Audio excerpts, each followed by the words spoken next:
BJP की अंदरूनी लड़ाई कहीं 2027 में पार्टी पर भारी ना पड़ जाए। अपनी ही सरकार के खिलाफ त्रिवेंद्र सिंह रावत के बयान पार्टी के भीतर चल रहे कलह को उजागर करते हैं। साथ ही सवाल खड़े हो रही है कि त्रिवेंद्र सिंह रावत जो अपने कार्यकाल में कई मामलों में सीबीआई जांच करवाने से बचते रहे, वो अब इतने एक्टिव आखिर कैसे हैं? रिपोर्ट देखिए। 2027 में त्रिवेंद्र रावत न बिगाड़ दे बीजेपी का खेल। बीजेपी की अंदरूनी लड़ाई पड़ सकती है भारी। सवालों के घेरे में त्रिवेंद्र रावत। अपने कार्यकाल में नहीं आई सीबीआई की याद, अब अपनी ही सरकार के खिलाफ उठा रहे आवाज। त्रिवेंद्र सिंह रावत के बयानों ने बीजेपी के भीतर चल रही गुटबाजी और अंदरूनी कलह को उजागर कर दिया है। जो बीजेपी सबसे बड़ी पार्टी होने का और अनुशासन में रहने का गुमान करती रही, अब उसी पार्टी के नेता अनुशासनहीनता और पार्टी लाइन से इतर होकर दिए गए बयानों के जरिए बीजेपी की मुश्किलें खड़ी करने का काम कर रहे हैं। पूर्व मुख्यमंत्री और हरिद्वार से सांसद त्रिवेंद्र सिंह रावत का कार्यकाल तो आपको याद ही होगा। उनके कार्यकाल के दौरान कई ऐसे मामले सामने आए जिस पर सीबीआई जांच की मांग उठती रही, लेकिन त्रिवेंद्र रावत उसे टालते रहे या फिर सीबीआई जांच के खिलाफ जाते रहे। लेकिन अब क्योंकि प्रदेश के मुखिया की चाबी उनके हाथों में नहीं है, तो वो मुखर होकर अपनी सरकार के खिलाफ बयानबाजी करते दिख रहे हैं। त्रिवेंद्र सिंह रावत के कार्यकाल में मसला चाहे NH 74 का रहा हो या फिर त्रिवेंद्र के सलाहकार रहे कि एस पवार की कंपनी पर वित्तीय अनियमितताओं के आरोप का रहा हो, या फिर मसला रहा हो त्रिवेंद्र सिंह रावत पर भ्रष्टाचार का, किसी भी मामले में सीबीआई जांच कराने से त्रिवेंद्र सिंह रावत पीछे ही हटते रहे।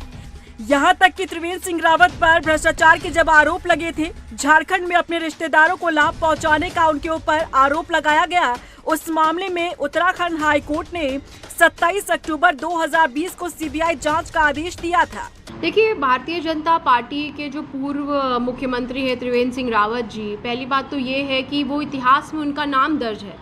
पहली बार ऐसा हुआ कि हाई कोर्ट ने किसी मुख्यमंत्री के खिलाफ सीबीआई जांच के आदेश दिए, और दुखद बात तो ये है कि उस जांच का सामना करने की बजाय, अगर आप किसी तरीके के भ्रष्टाचार में लिप्त नहीं थे, अगर आपने कोई कुकृत्य नहीं किया था, तो आप उस जांच के खिलाफ सुप्रीम कोर्ट जाने का काम आपने क्यों किया? अब जब आपकी पोल सबके सामने खुल गई है तो आप उसकी सफाइयां देते हुए जा रहे हैं। तो ये समझना होगा त्रिवेंद्र सिंह रावत जी को कि आप सबसे बड़े भ्रष्टाचारी हैं।